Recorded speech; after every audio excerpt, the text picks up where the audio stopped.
Bienvenue sur TCF Lab. Aujourd'hui, nous allons faire une simulation complète de l'expression orale tâche 3 du TCF Canada.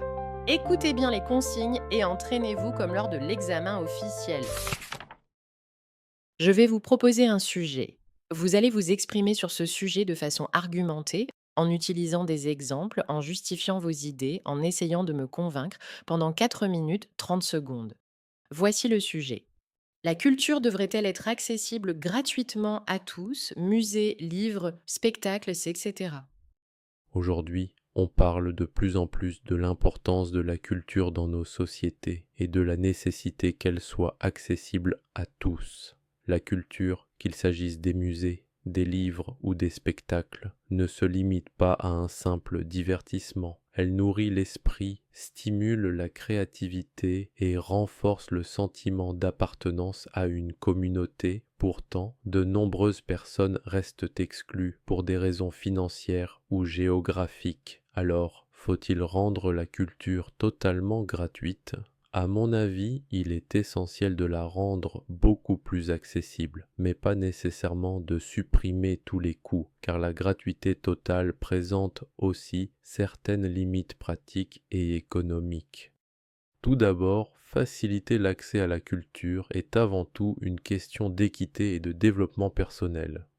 Une société qui investit dans la culture construit des citoyens plus curieux, plus ouverts et plus critiques. En rendant les musées, les expositions ou les bibliothèques gratuits, on permet à chacun d'en profiter, peu importe son revenu. Cela favorise la diversité du public et la transmission des connaissances. Par exemple, plusieurs villes européennes ont instauré la gratuité des musées un jour par mois, ce qui a nettement augmenté la fréquentation, notamment parmi les jeunes et les familles. La culture, lorsqu'elle est accessible, devient un véritable moteur d'inclusion sociale et d'émancipation intellectuelle. Cependant, rendre la culture gratuite pour tout le monde pose la question du financement et du maintien de la qualité. Les institutions culturelles dépendent souvent des entrées payantes pour fonctionner, payer les employés, conserver les œuvres, financer les nouvelles expositions. Si tout devient gratuit, il faut compenser ces pertes par des impôts plus élevés ou par des coupes budgétaires ailleurs. Cela risquerait d'affaiblir le secteur culturel au lieu de le renforcer.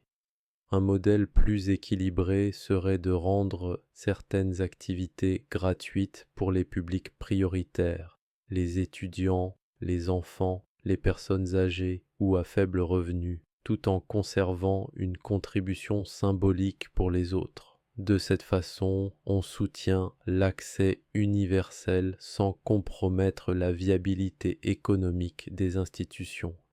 En outre, rendre la culture plus accessible ne suffit pas si l'on ne suscite pas l'intérêt du public. La barrière principale n'est pas toujours financière, mais parfois culturelle ou éducative. Certaines personnes ne fréquentent pas les lieux culturels parce qu'elles ne s'y sentent pas à l'aise ou ne perçoivent pas leur utilité. Il faut donc accompagner la gratuité par des actions de sensibilisation. Programmes scolaires, ateliers artistiques, festivals de quartier ou partenariats entre écoles et musées. Par exemple, au Québec, certaines municipalités organisent des semaines de la culture gratuites où les citoyens peuvent découvrir des activités artistiques près de chez eux. Ce genre d'initiative crée un véritable lien entre la population et la culture.